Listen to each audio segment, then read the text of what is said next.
was very, very uneasy about being drowned. 1 minute he's underwater and the next minute he's been beaten up with blood running down his face, like he went through the wars. This is war! Can you feel the power, Harry? I have cockroaches in my mouth. So much for the age of enlightenment. I just feel fried. I'm just so tired. Can't you believe what your eyes have seen?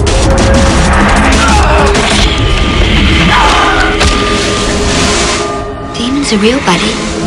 As real as you and me.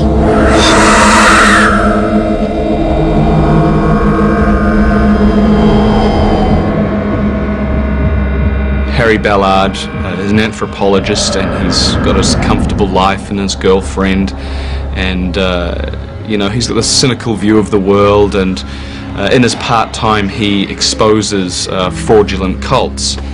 And one day he receives this video warning him that there's a threat against him and that Coming to get he you, should be Harry. fearful for his life, which he just brushes off as a joke. And but rapidly through the course of the film, this joke manifests into a deadly serious game.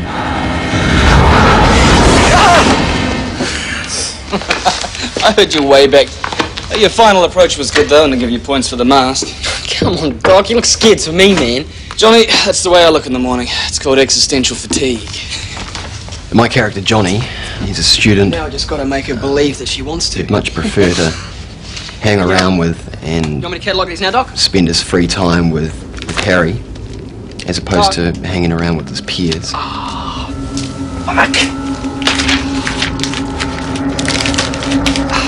What? Gruesome, man. Calm down. Pig's blood will be my guess. Just a gag. A gag? Yeah, you know, a trick. You know what these people are like. Yeah, man. Yeah, fucking weirdos.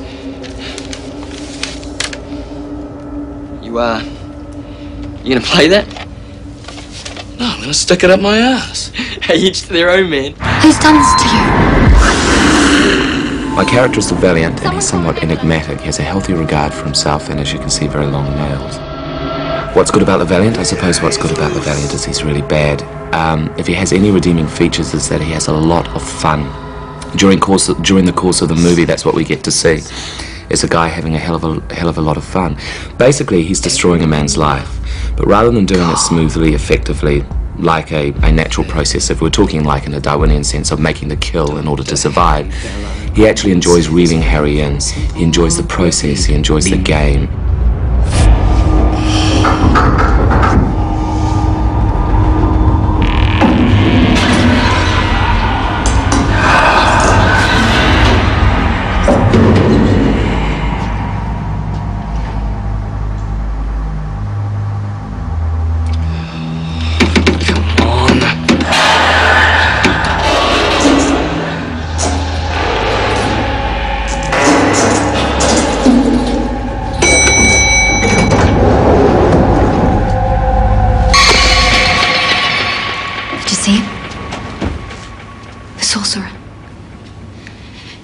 Your dreams first. Benny You is noticed that?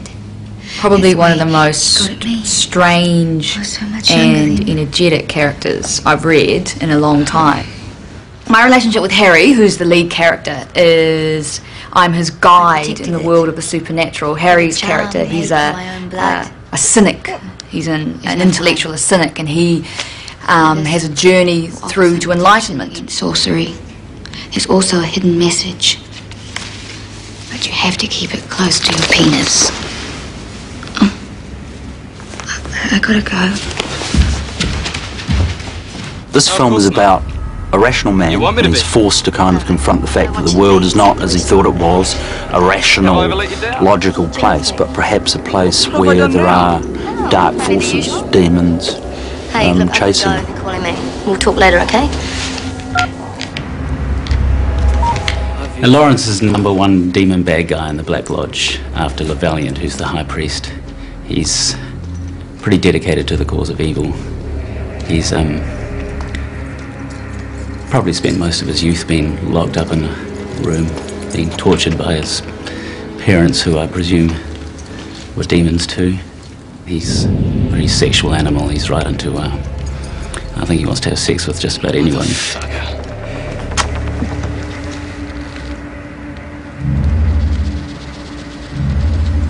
Hello, slave. Do you believe in second sight, slave? Because I see terrible problems for you in the near future. Yeah, likewise, pal. Oh, I wouldn't turn away from the truth, teacher. You'll end up like your brother. In this movie, we take a hero and his life gets literally ripped apart, and we kind of toss him into this dark night underworld. You'll beg, all right.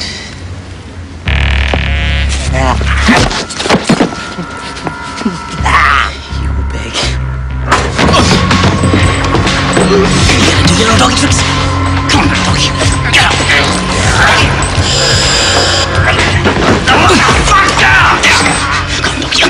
Doggy down. Out. Doggy down. Doggy down. Now, Making Demons was probably the most physically challenging film I've ever had to do. I've never done a character before that's had the living shit kicked out of him on such a frequent basis. Slave! Get back here so I can hurt you! Slave! Oh, we won! You're a dead fucker! A little more! Stop it, wank me old demon! Karl has a huge amount of energy in what was a really difficult role, in that he was, one minute he's underwater and the next minute he's been beaten up with blood running down his face. Like, he went through the wars and always stayed really together.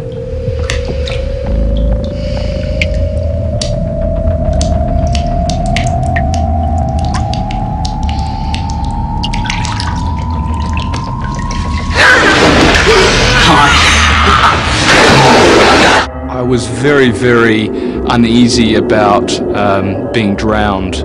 I mean, that's a situation where you have to have complete trust and faith in the people that you're working with.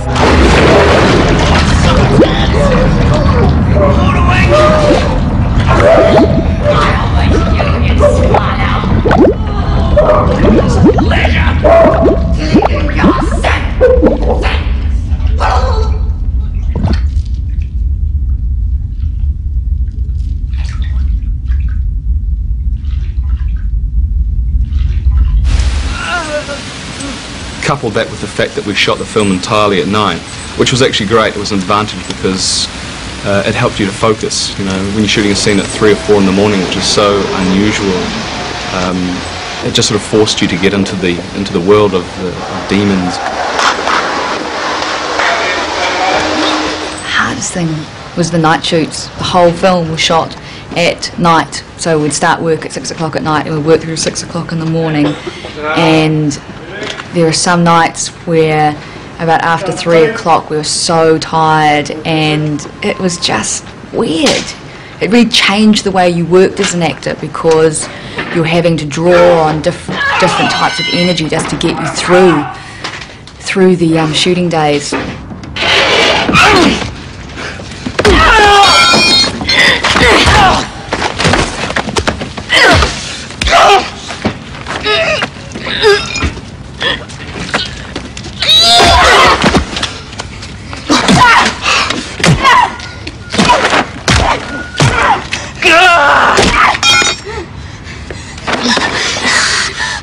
You okay?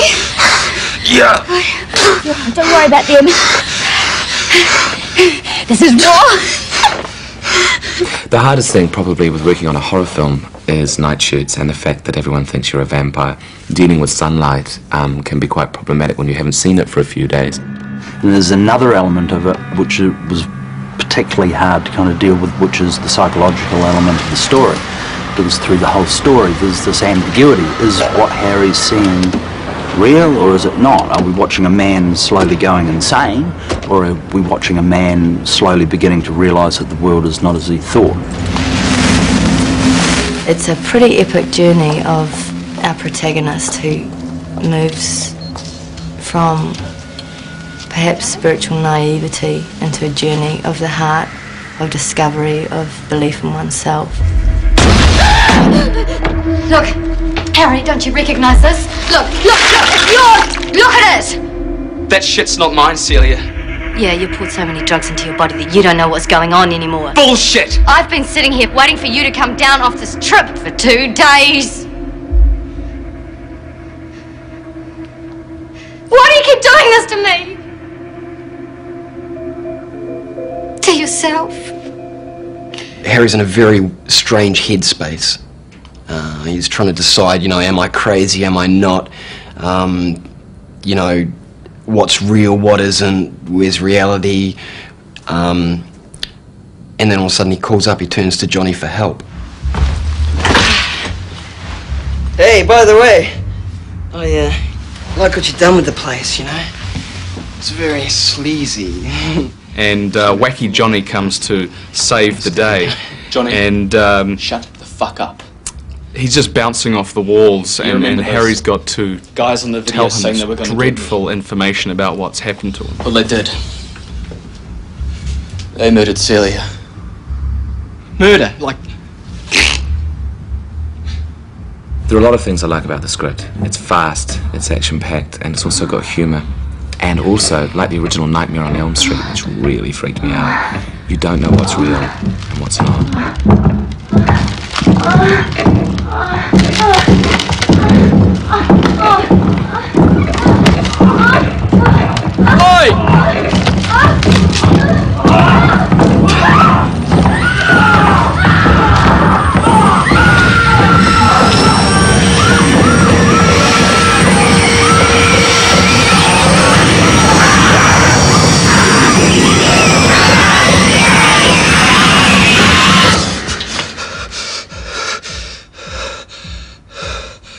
Well, I mean, Demons is sold very well internationally. It's in profit, it's showing at festivals around the world. And I think that success has a lot to do with the fact that, first of all, it is a good genre movie. Secondly, I think, as a first-time feature director, I knew that, you know, I wouldn't have a huge budget for Demons. So the script was kind of written with that in mind, to try and make the best film possible out of relatively limited funds. I think the first thing that I noticed when I read the script was the fact that 97 or 98% of it takes place at night, which was sort of unusual and quite interesting from a design point of view, because it sort of created the palette for us that we were going to be working with, obviously involving a lot of black, and sort of building up from that. This was all going to help the horror aspect of the movie and the scariness of it. And because we were doing so much work at night and we didn't have a huge budget for lights, obviously one of the things I talked to Glenn about that we worked together towards was the use of water in those nighttime scenes to get as many reflections as we could, to help him get the exposures that he wanted, and while still leaving a whole lot of sort of dark shadows off in the background, giving us little highlights that sort of almost slimy. A key part of the script was Harry's escape sequence. And we looked at a number of locations for rooftop escape sequences, which was Glenn's initial idea. But we soon realised that we didn't really have the gripping equipment or the technology to be able to get cameras up high over the tops of roofs. And so, in conjunction with talking with Glenn, we did a few storyboard sketches and realised that we could probably make the sequence work by Harry burrowing underneath the building. We soon realised that we weren't going to be able to find a location, so we realised that we were going to build a set, and we managed to design a set that we could shoot from a number of different angles and make it look completely different to lengthen the escape sequence, so it actually looks like Harry's crawled quite a long way to escape underneath this building, when in reality the set was quite small in the studio. One of the really important elements in making the scary, dark world where we don't know what is real and what's not was the lighting regime. And that came out of Simon Bomfield, the DOP, and I working very closely initially on what the film would look like and what stocks we would use to get this very dark look with deep blacks but also highly saturated colours. So you've got a whole scene